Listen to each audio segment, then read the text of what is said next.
Mesdames, Messieurs, bonjour, bienvenue à cette nouvelle édition de Santé Plus. Alors, si des parties du monde tentent de tourner la page de la pandémie, la troisième vague du Covid fait les titres de l'actualité, et notamment en Afrique, le nombre de cas de Covid a triplé. Si la propagation du virus avait été plus lente en Afrique subsaharienne qu'en Europe, en une semaine, le nombre de décès a bondi de 43%. Pour mieux comprendre comment faire face à cette situation, nous avons la joie d'accueillir le docteur Jean-Pierre Thierry, qui est médecin spécialisé en santé publique, un vrai médecin de santé publique, et un spécialiste de l'informatique en santé et expert de l'évaluation des technologies médicales. Bonjour, Agnès, docteur Thierry. Enchanté. Alors, première question, qu'est-ce qu'il a de spécifique, ce variant Delta? Alors, les virus, ils mutent en permanence.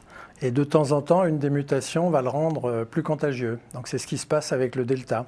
Donc, et si un virus est plus contagieux, il aura tendance à remplacer rapidement les autres virus qui circulent. Donc c'est ce qui se passe avec le Delta. Alors sachant que lui, il reste au moins aussi dangereux que les virus qui étaient là avant, et notamment le virus dit Wuhan qui est né en Chine, ou le virus Alpha qui est né en Angleterre. Alors, où est-ce qu'on en est en France en 2 ou 3 chiffres? Est-ce que ce variant est prédominant? Est-ce qu'il y a des nouveaux variants? Est-ce qu'il y a toujours les anciens? Comment ça se passe? Alors, sur les chiffres, il faut retenir le chiffre 4. Donc, en France, on en est à la 4e vague. On est plusieurs pays à la 4e vague. Il y en a d'autres qui sont à la 3e. Nous, on est à la 4e vague et c'est une vague très inquiétante parce qu'avec le variant Delta, chez les gens non vaccinés, la progression de l'épidémie est encore plus rapide qu'avant. Donc c'est un premier chiffre à retenir. Donc en France, on a à prendre des mesures pour freiner la 4e vague et puis aussi pour aller vers ce qu'on appelle l'immunité collective en même temps, c'est-à-dire vacciner le plus rapidement, sachant que ce qu'il faut comprendre aussi avec le variant Delta, c'est que les vaccins sont toujours aussi efficaces qu'avec les virus qui étaient là avant, en tout cas pour protéger des formes graves ou mortelles.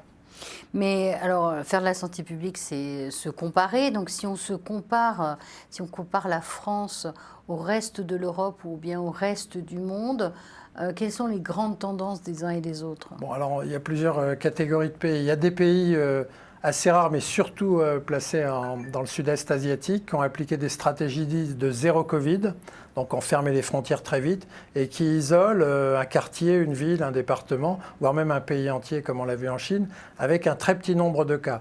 Nous, en Europe, on n'a pas pu faire ça objectivement, donc on est dans ce qu'on appelle du stop and go, c'est-à-dire qu'on a des vagues successives, et à chaque fois qu'une vague démarre, on prend des mesures de freinage. Et puis évidemment, depuis 2021, la grande différence, c'est qu'on essaye d'aller le plus vite possible dans la vaccination, parce qu'une façon d'arriver à l'immunité collective sans payer un prix énorme à la fois en maladie et en décès, c'est de vacciner le plus rapidement la population pour arriver, avec le variant Delta, à environ près de 90% de la population vaccinée, pour imaginer, voir s'arrêter l'épidémie et reprendre une vie tout à fait normale. Alors, tous les États ne sont pas à même égalité de départ pour vacciner leurs citoyens. Et est-ce qu'il y a des continents ou des pays où on est à peu près sûr qu'on aura cette immunité collective? Alors d'abord, il faut comprendre que ce sont les pays riches qui ont commandé le plus de vaccins d'emblée. Alors en Europe, tous les pays ont commandé à peu près le même nombre au même prix. Et puis il y a des pays qui ont surenchéri d'une certaine façon. Donc ils ont joué un jeu pas collectif. C'est notamment les États-Unis et l'Angleterre, un peu le Canada. Et eux, ils ont acheté beaucoup plus de doses que ce qu'il était nécessaire parce qu'ils voulaient absolument se prémunir d'un risque de pénurie. Et donc, ils les ont achetés à un prix relativement cher, encore que le vaccin, ce n'est pas un produit très cher, il faudra y revenir. Et donc, ils ont préempté, d'une certaine façon, avec moins de 15 ou 16% de la population mondiale, ils ont acheté la majorité des vaccins, ou en tout cas les 2/3 des vaccins disponibles. Mais est-ce que finalement on aurait tendance à croire que pour éviter que cette épidémie ne se répande aussi rapidement que vous venez de le décrire, est-ce qu'il ne faudrait pas finalement obliger toutes les populations à se faire vacciner et à rendre obligatoire en fait? Qu'est-ce que vous en pensez? Alors ça, c'est un débat qui est en train d'apparaître dans des pays comme la France parce que, si vous voulez, a Après, il y a une partie de la population qu'il faut arriver à convaincre très difficilement, qu'on appelle les anti-vaccins. Et puis, il y a des hésitants. Donc, pour l'instant, ce que la plupart des gouvernements choisissent de faire, c'est inciter à la vaccination. Alors, il y a des incitations positives.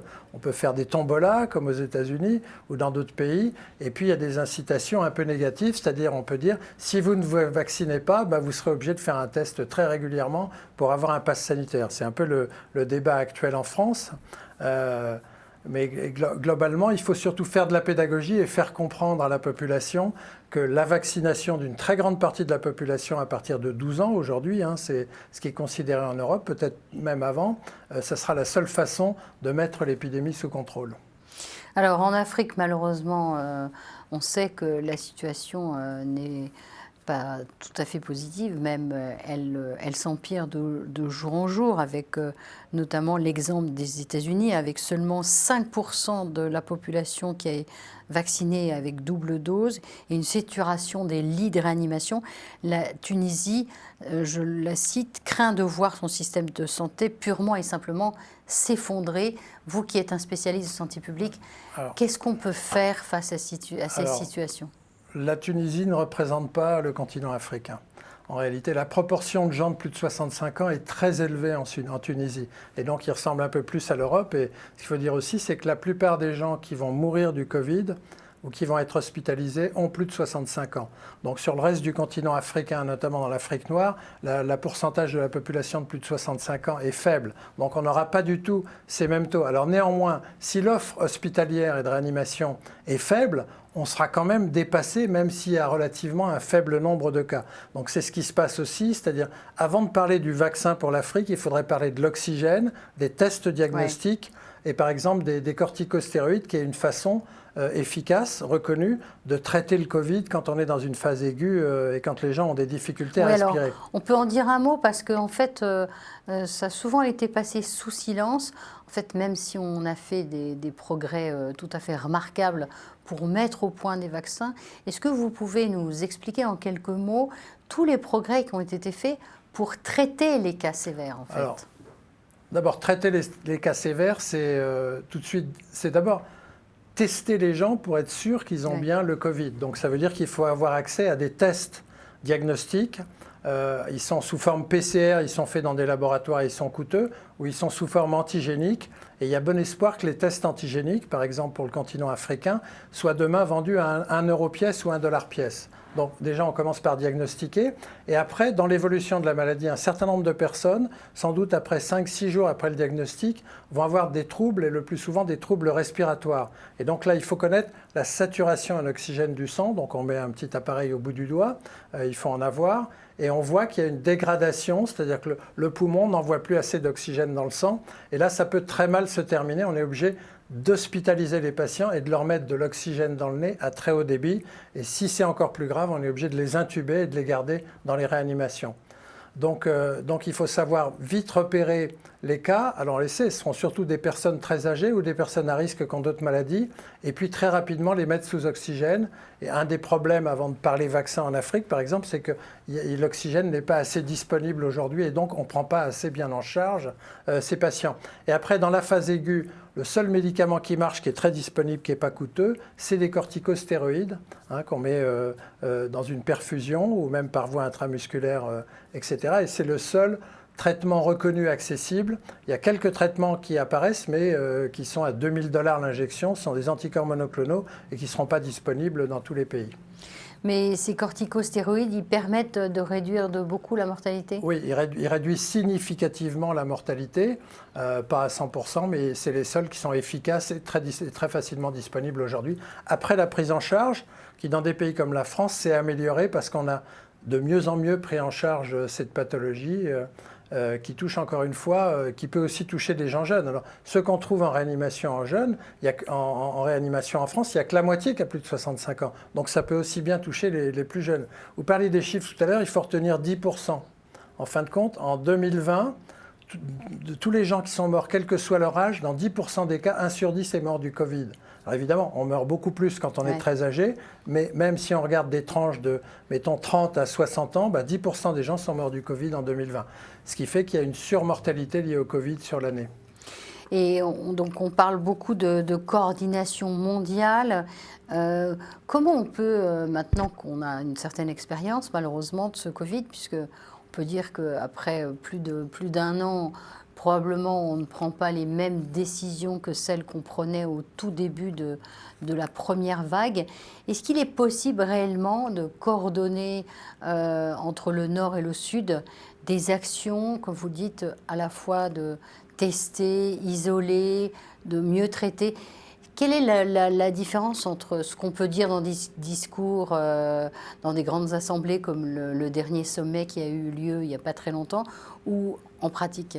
Alors d'abord, ce qu'on appelle les barrières efficaces, hein, c'est-à-dire le masque, la distance physique et l'isolement, si c'est possible, des gens contagieux et éventuellement de leurs contacts, ça coûte pas cher et c'est extrêmement efficace. Et dans un premier temps, quand on a regardé ce qui se passait en Afrique, on a vu que beaucoup de pays avaient très bien réagi, c'est-à-dire ils avaient commencé à filtrer à leurs frontières, voire les fermer, et ils ont appliqué les gestes barrières de façon assez efficace.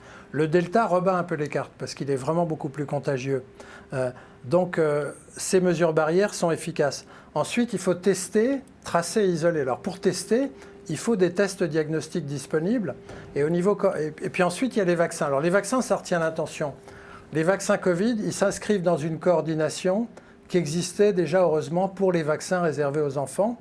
Donc ça s'appelle notamment le Gavi. Oui. Et le Gavi, l'OMS, l'UNICEF et des grands fonds philanthropiques et des États ont créé COVAX, qui fait partie du Gavi en réalité, oui. Donc qui est pour essayer d'amener des vaccins assez rapidement, notamment sur le continent africain, ou dans tous les pays qui n'ont pas obligatoirement les moyens et l'accès d'acheter et de préempter les doses, comme on l'a dit. Les amener sur le continent africain, ça veut dire leur financer, ou ça veut dire permettre qu'ils puissent les acheter à un prix plus bas que celui oui.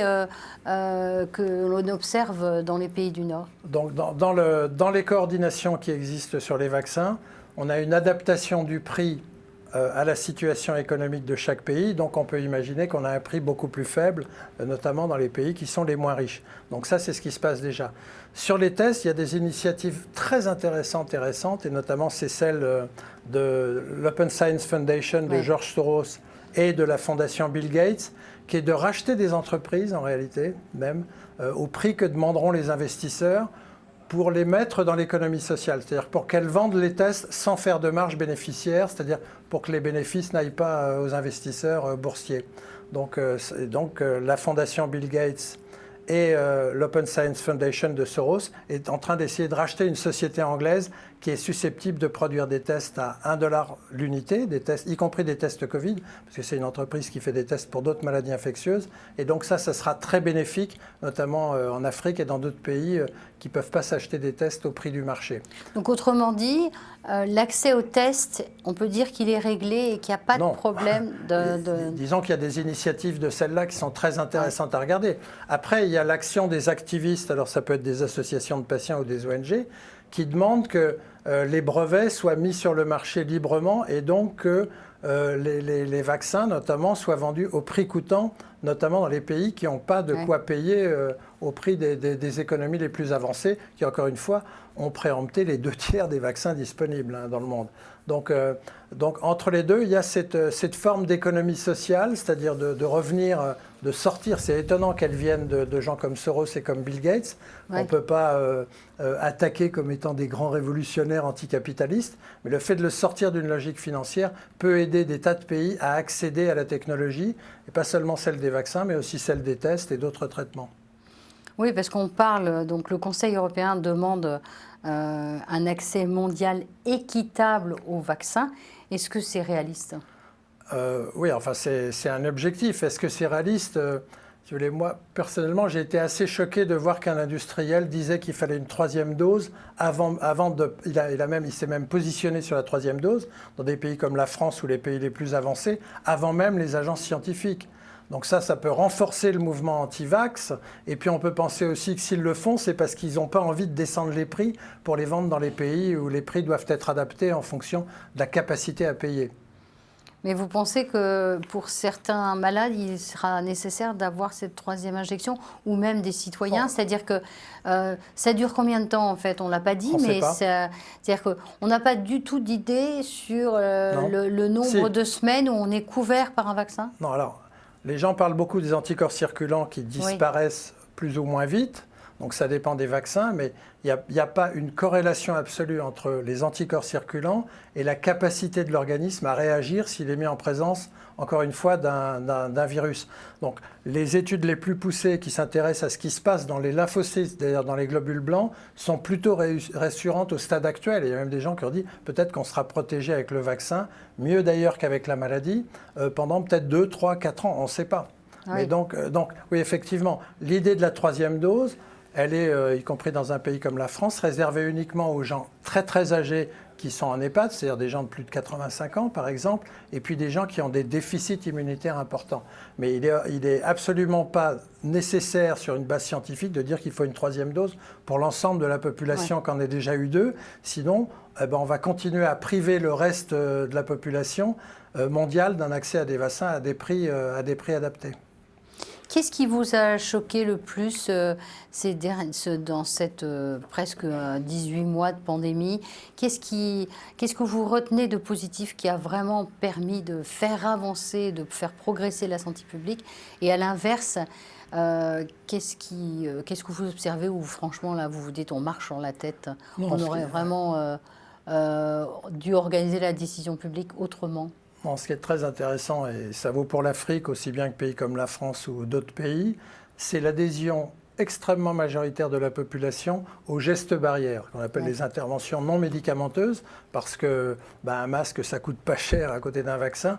Et donc, on voit qu'à travers cette adhésion, en réalité, il y a une prise en compte de la population du risque et de la réaction qu'il fallait avoir face à cette pandémie. Alors après, on peut discuter de l'adaptation des stratégies zéro Covid et être un peu envieux des pays qui ont réussi à avoir une mortalité en réalité assez basse et qui n'ont pas fermé leur économie très longtemps.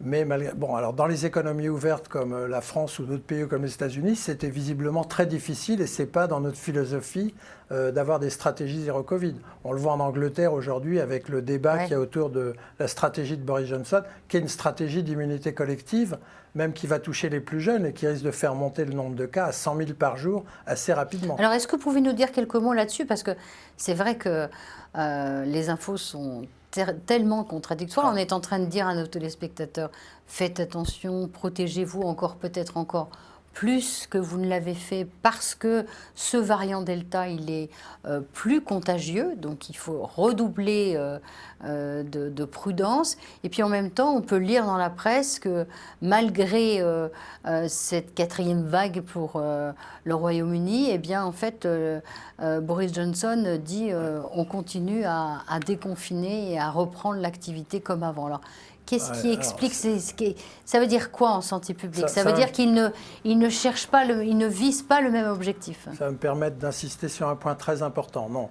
lui, il part du principe qu'à partir du moment, lui, ils sont à 67% de la population vaccinée avec 2 doses. Donc, il part du principe que les gens à risque, c'est-à-dire les gens de plus de 50, 60 ans, sont vaccinés et ceux qui ont des maladies, même plus jeunes, qui les rendent très sensibles, sont vaccinés. Donc, il dit, si j'ouvre, il n'y a plus que des gens à faible risque, en fin de compte des jeunes, qui feront le Covid. Et en gros, ce n'est pas très grave. Voyez. Donc des formes peu sévères. Des formes peu sévères. Non, alors une partie des gens jeunes vont faire des formes asymptomatiques. Ouais. Et donc après, je passerai de 67% à 86, 87, 90%. Mais je n'aurais pas bloqué mon économie, j'aurais complètement réouvert le pays, je n'aurais pas dépensé des milliards dans les tests, parce que les Anglais font beaucoup plus de tests qu'en France, hein, ça on ne le sait pas assez. Et donc je rouvre très vite. Et donc je le justifie d'un point de vue de santé publique. Alors il a à peu près, je dirais, 90% des scientifiques contre lui, c'est son problème. Parce que si on ouvre très vite, même avec une population jeune, une petite partie, un faible pourcentage de la population terminera quand même à l'hôpital. Et donc, il risque de saturer ses capacités hospitalières. C'est un raisonnement qu'on pourrait tenir en Afrique, hein, où les gens sont jeunes, la structure de la population est jeune, mais si on ne contrôle pas, on peut avoir ces capacités hospitalières très rapidement dépassées, parce que entre 30 et 60 ans, si vous voulez, si vous ouvrez d'un coup, vous avez quand même beaucoup de gens qui font des formes graves. en nombre absolu. Et puis la deuxième raison dans laquelle la stratégie de Boris Johnson est vraiment combattue, c'est quand il aura 100 000 cas au début du mois d'août par jour, il y aura 10 000 Covid longs de générés par jour. Et donc ça vaut le coup d'insister sur ce qu'est un Covid long. Exactement. Donc, on est peut-être en face de deux maladies différentes. C'est-à-dire le virus provoque une maladie aiguë infectieuse qu'on connaît, c'est celle dont on parle tous les jours. Qui dure en moyenne, 10-12 jours. Oui, pour ceux qui ont des formes symptomatiques ou ceux qui sont asymptomatiques, ils ne s'en rendent pas compte. Ouais. Ceux qui ont des formes symptomatiques, c'est-à-dire qui vont se trouver fatigués quand même avec de la fièvre, des maux de tête, des myalgies, enfin ça ressemble à une grippe un peu cognée, oui, ils peuvent être fatigués, je dirais 15 jours jusqu'à 2-3 mois. Ouais. Ils vont récupérer en 2-3 mois. Et on sait qu'une personne sur 10 n'aura pas récupéré au bout d'un an. En tout cas, au bout de 6 mois. C'est ce qu'on appelle un Covid long. Alors, c'est ce qu'on appelle un syndrome post-Covid ou un Covid long. On n'ose pas encore utiliser le terme Covid chronique. Mais quand vous prenez 10% des gens qui n'ont pas été hospitalisés, qui ont eu des symptômes et qui font un Covid long, donc en Angleterre, il n'y a que là qu'on a les données pour l'instant à discuter parce que c'est une maladie qu'on ne connaissait pas avant, qui est toujours débattue, donc on ne comprend pas le mécanisme. L'INSEE, qui est l'organisme national des statistiques britanniques, a évalué le nombre de personnes qui présentaient un Covid long en Angleterre à 1 million.